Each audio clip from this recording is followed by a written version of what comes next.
ٹھیک ہے، تو وہ الگ آ جائیں گے، یعنی کچھ اجزاء پانی میں آ جائیں گے اور کچھ اجزاء دوا میں رہ جائیں گے. جیسے اس کی ایگزامپل ہے رخو جدن کی عدس مسلم. عدس مسلم جو ہے وہ مسور کی دال کو کہتے ہیں، مسلم یعنی کمپلیٹ. ٹھیک ہے، تو جو عدس مسلم ہے، مسور کی دال جو ہے، اس کو اگر پانی میں جوش دیا جائے تو اس کے اجزاء محللہ یعنی اینٹی انفلیمیٹری جو اجزاء ہوتے ہیں وہ پانی میں آ جاتے ہیں، جبکہ اس کا دوسرا جز جو ہوتا ہے جو کہ قابض ہوتا ہے وہ مسور میں ہی رہ جاتا ہے. ٹھیک ہے، اب ہم بات کرتے ہیں رخو بافرات کی. تو رخو بافرات یہ ٹرشریلی سافٹ ہے، مطلب اور زیادہ سافٹ ہیں اس کے. ٹھیک ہے، تو یہ کیا ہوگا، اس کے جو انٹرسیلولر اسپیس ہوں گے وہ سب سے زیادہ انٹرسیلولر اسپیس جو ہے رخو بافرات میں پایا جائے گا. تو یہ مزاج ثانی غیر مستحکم کی ایسی قسم ہے جس میں دوا کے اجزاء ترکیبیہ بہت ہی ڈھیلے ہوتے ہیں، بہت زیادہ دور دور ہوتے ہیں ان کے اجزاء. ٹھیک ہے، بہت زیادہ دور دور ہوتے ہیں. تو کیا ہوگا، چنانچہ اس کے اجزاء صرف پانی میں دھونے سے ہی، مطلب ان کو جوش دینے کی بھی ضرورت نہیں ہے، صرف ہم نے پانی میں ان کو دھو دیا، بھگو دیا. ٹھیک ہے، تو وہ علیحدہ ہو جائیں گے ان کے اجزاء. اس کی ایگزامپل ہے برگ کاسنی.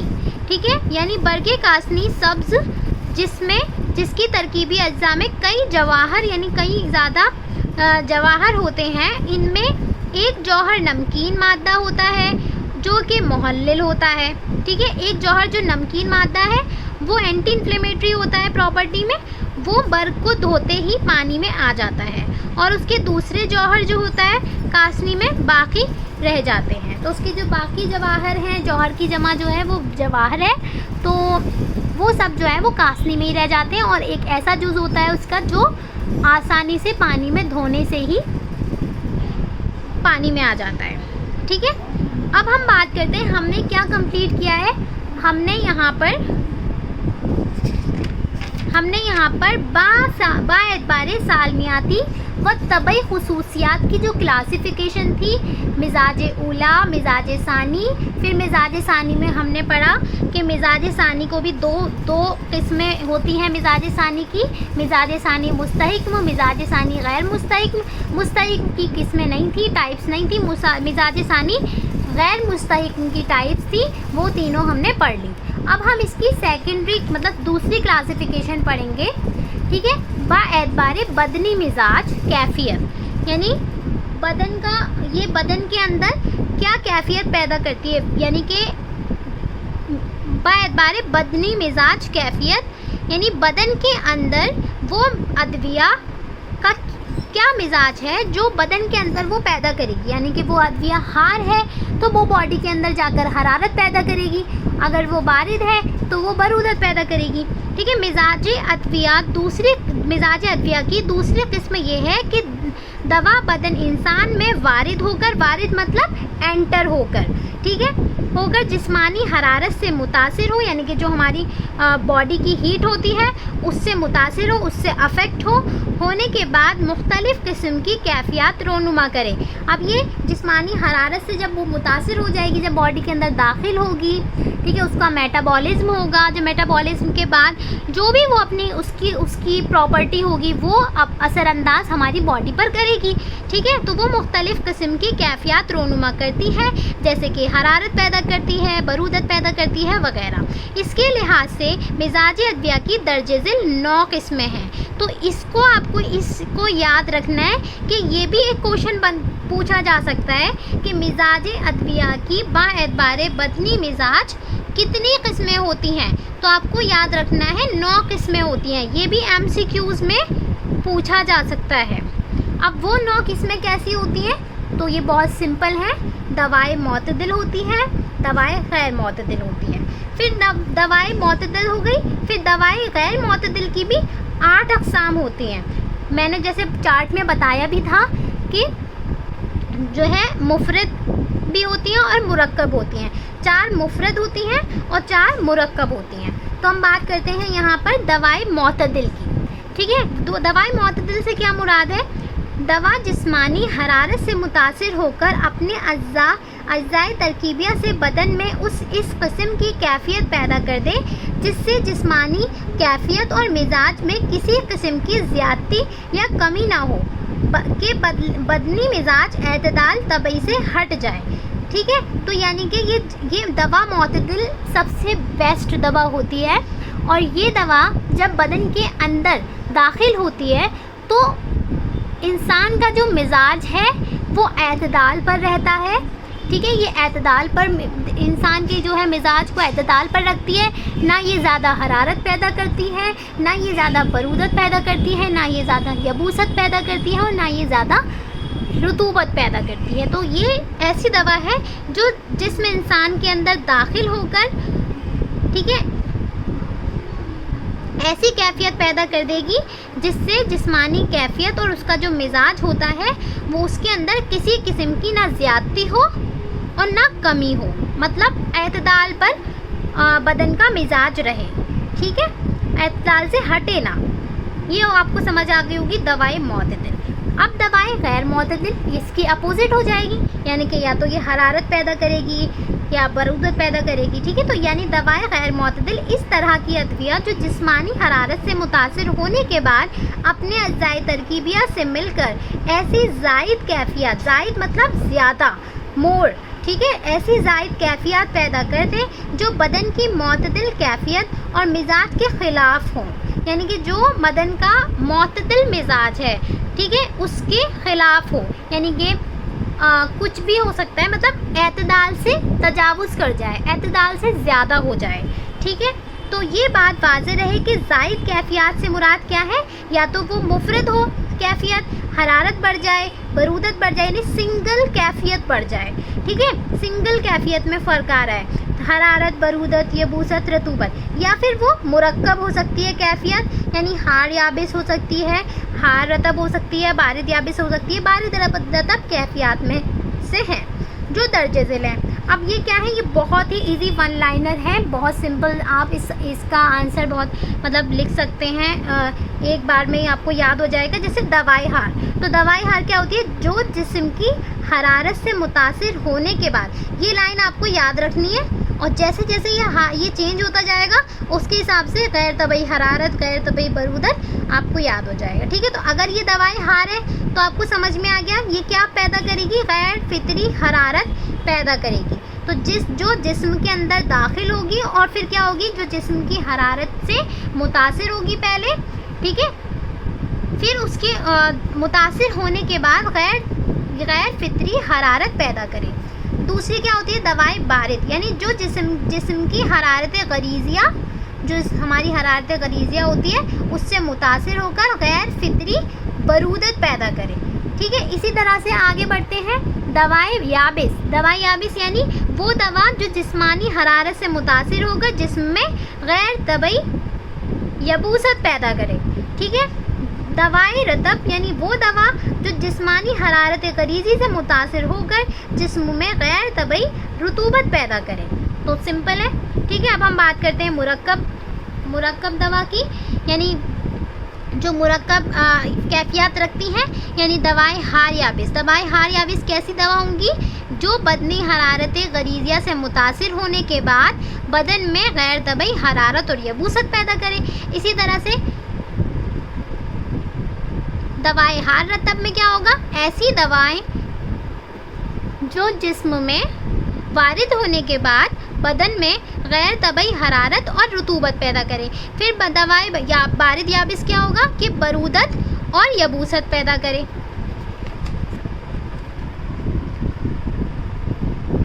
ٹھیک ہے, پھر اسی طرح سے بارد رطب میں کیا ہوگا, جو بدنی حرارت سے متاثر ہونے کے بعد بدن میں غیر طبعی برودت اور رطوبت پیدا کرے. سمپل تھا. اب ہم بات کرتے ہیں تیسری کلاسیفیکیشن کی. یہ ترکیب کی کلاسیفیکیشن ہے, یعنی کہ جو دوا ہوتی ہے وہ کس طرح سے بنتی ہے. ٹھیک ہے, تو باعتبار ترکیب ادویہ ترکیب دو طرح سے ہوتی ہیں. ٹھیک ہے, جو فارمیشن ہوتا ہے ڈرگ کا وہ دو اعتبار سے ہو سکتا ہے. ترکیب طبعی ہوتی ہے, ترکیب صناعی ہوتی ہے. طبعی سے آپ کیا سمجھ رہے ہیں, جو نارمل نیچرلی طور پر ترکیب ہوگی. ٹھیک ہے. صناعی مطلب آرٹیفیشیل طور پر جو ترکیب دی جائے گی. ٹھیک ہے. تو جتنی بھی مفرد ادویہ ہوتی ہیں وہ سب کس ترکیب سے پیدا ہوتی ہیں؟ ترکیب طبعی سے، یعنی نیچرلی پیدا ہوتی ہیں. وہ جتنی بھی مفرد ڈرگ ہوتی ہیں، ٹھیک ہے، انہیں کوئی بناتا تو نہیں ہے نا، وہ نیچرلی ایگزسٹ کرتی ہیں نیچر میں. ٹھیک ہے. ترکیب صناعی میں کیا ہوتا ہے؟ یعنی کہ جتنی بھی کمپاؤنڈ ڈرگ ہوتی ہیں تو وہ آرٹیفیشلی طور پر بنائی جاتی ہیں، یعنی کہ ان میں الگ الگ ڈفرینٹ کانسٹیٹوئنٹ ڈالے جاتے ہیں، تب جا کر وہ مرکب بنتا ہے. ٹھیک ہے. تو اب ترکیب طبعی کیا ہوتی ہے؟ ایسی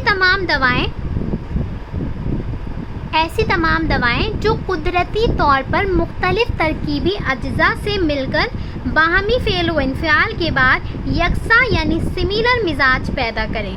ٹھیک ہے. تو یہ کیا ہے کہ قدرتی طور پر ہو رہا ہے، یعنی نیچرلی طور پر مختلف جو ترکیبی اجزاء ہوتے ہیں وہ مل کر آپس میں فعل و انفعال کریں اور اس کے بعد ایک یکساں مزاج پیدا کریں اس دوا کے اندر. ٹھیک ہے. ان کو ترکیب طبعی کہتے ہیں. چونکہ یہ قدرتی طور پر ہی ترکیب پاتی ہے، اسی لیے ان کو مرکب طبعی بھی کہتے ہیں. تو یاد رکھنا ہے، ترکیب طبعی کو ہم مرکب طبعی بھی کہتے ہیں، یعنی ہے تو وہ ایک طرح کا کمپاؤنڈ ہی ہے لیکن نیچرلی بنا ہے وہ. ٹھیک ہے نا. تو تمام نباتی، حیوانی، معدنی دواؤں میں پائی جانے والی ترکیب کیسی ترکیب ہوگی؟ اب جتنی بھی حیوانی، معدنی، نباتی یعنی پلانٹ اوریجن، اینیمل اوریجن اور منرل اوریجن جو ڈرگس ہوں گی تو وہ کس ترکیب سے بنی ہوں گی؟ یعنی جتنی بھی سنگل ڈرگس ہوتی ہیں تو وہ ہماری ترکیب قدرتی یا ترکیب طبعی سے بنتی ہیں، پیدا ہوتی ہیں. ان دواؤں کو ہم ادویہ مفردہ کے نام سے پکارتے ہیں، جیسے مثلاً بابونا ایک مفرد دوا ہے، اصلسوس ایک مفرد دوا ہے. اب ہم بات کرتے ہیں ترکیب صناعی کی. ٹھیک ہے. ترکیب صناعی میں کیا ہوتا ہے؟ وہ مصنوعی ترکیب، یعنی یہ آرٹیفیشیل ترکیب ہوتی ہے، کمپوزیشن یعنی فارمیشن ہوتا ہے دوا کا، جس میں مختلف مفرد دواؤں کو یعنی ڈفرینٹ سنگل ڈرگس کو ملا کر ایک مرکب شکل دی جاتی ہے. یہ مرکب ایک نئی مزاجی کیفیت کا حامل ہوتا ہے. ان کو مرکبات صناعی ان کو کیا کہتے ہیں؟ ہم مرکبات صناعیہ بھی کہتے ہیں. تمام مرکب دواؤں کو دواخانوں میں تیار کیا جاتا ہے، جیسے کہ جتنے بھی جوارشات ہیں، معجونات ہیں، خمیرہ جات ہیں، عطری فلات ہیں، تو یہ سب ترکیبیں صناعی میں آئیں گے. اب ہم بات کرتے ہیں سفل کی. ایک ایکسٹرا پوائنٹ ہے یہ سفل یا پھوک یا ریسیڈیو. یہ کیا ہوتا ہے؟ ٹھیک ہے.